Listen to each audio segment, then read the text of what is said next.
என்னன்னே தெரில. எங்கள் வீட்டில் திடீர்னு பார்த்தீங்கன்னா, ஃபேன் வந்து ரொம்ப ஸ்லோவாக சுத்த ஆரம்பிச்சிருச்சு. ஒவ்வொரு டைம் ஸ்டார்ட் பண்ணும்போதும் புடிச்சு ஒரு குச்சிய போட்டு தட்டினா மட்டும்தான் அது வந்து ஸ்டார்ட் ஆகுது. அந்த ரெக்கைய புடிச்சு இழுத்து விட்டா மட்டும்தான் அது வந்து சுத்தவே ஆரம்பிக்குது. என்னன்னே தெரில ஜி. ரொம்ப ஸ்லோவாக சுத்துது அப்படின்னு சொல்லிட்டு நண்பர் ஒருத்தர் வந்து கேட்டிருந்தாரு. என்ன காரணம்? அதுக்கு வந்து நம்ம என்ன பண்ணணும்? இத தான் நான் கொண்டு வந்து ஷேர் பண்ண போறேன். நம்ம வீட்டில் வந்து ஃபேன் வந்து ரொம்ப ரொம்ப ஸ்லோவாக சுத்துது அப்படின்னா, அதுக்கு முக்கிய காரணம் என்ன அப்படின்னா, ஃபேனுக்கு மேலே ஒரு சின்னதா பார்த்தீங்கன்னா, ஒரு ரவுண்டாக ஒரு உருளை ஷேப்பில் பார்த்தீங்கன்னா, ஒரு கெப்பாசிட்டர் வந்து வச்சுருப்பாங்க. ஸோ இது பேர் வந்து ஸ்டார்ட்டிங் கெப்பாசிட்டர் அப்படின்னு சொல்லுவாங்க. ஸோ இது வந்து பிரச்சனை ஆயிடுச்சு. இது வந்து சரியாக வந்து ஃபங்க்ஷன் ஆகலை அப்படின்னா, நம்மளுக்கு வந்து ஃபேன் வந்து ரன் ஆகாது.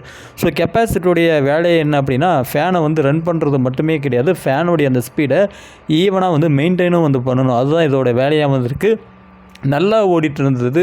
திடீர்னு வந்து ரொம்ப ஸ்லோவாகுது அப்படின்னா, கெப்பாசிட்டி வந்து ரொம்ப ஹீட் ஆகிட்டே இருந்தது அப்படின்னா, அதோடைய அந்த லைஃப் டைம்ன்றது பார்த்தீங்கன்னா முடிஞ்சிடும். ஸோ நம்ம வந்து கண்டினியூவாக வந்து வீட்டில் ஃபேனை வந்து ஓட்டிகிட்டே இருந்தோம் அப்படின்னா, ஸோ அந்த கெப்பாசிட்டர் பார்த்தீங்கன்னா ரொம்ப வந்து ஹீட் ஆகும். நம்ம வந்து ஒரு நாளைக்கு ஒரு 12 மணி நேரம், ஒரு எக்ஸாம்பிள் சொல்கிறேன், 12 மணி நேரம் ஓடுது அப்படின்றப்ப, நம்ம வந்து ஒரு 2 மணி நேரம் 3 மணி நேரமாச்சு ஃபேனுக்கு வந்து கேப் கொடுக்கணும். 12 மணி நேரமும் வந்து அச்சு பிசுறாம வந்து ஓட்டிகிட்டே இருக்கும், கண்டினியூவாக வந்து ஓட்டிகிட்டே இருக்கும் அப்படின்றப்ப, ஸோ கண்டிப்பாக வந்து கெப்பாசிட்டர் வந்து நீடிச்சுலாம் வந்து உழைக்காது. ஸோ அப்படி வந்து உழைக்காதுன்றப்ப அது வந்து ஹீட் ஆகும். ஹீட் ஆச்சு அப்படின்னா ஃபேனுடைய ஸ்பீடு பார்த்தீங்கன்னா ரொம்பவே வந்து ஸ்லோவாயிடும். அதனால் வந்து என்ன பண்ணுறீங்க அப்படின்னா, வீட்டில் வந்து ரொம்ப ஃபேன் வந்து ஸ்லோவாக சுற்றுது அப்படின்னா, முக்கியமான ஒரு விஷயம் கெப்பாசிட்டர் வந்து மாற்றுங்க.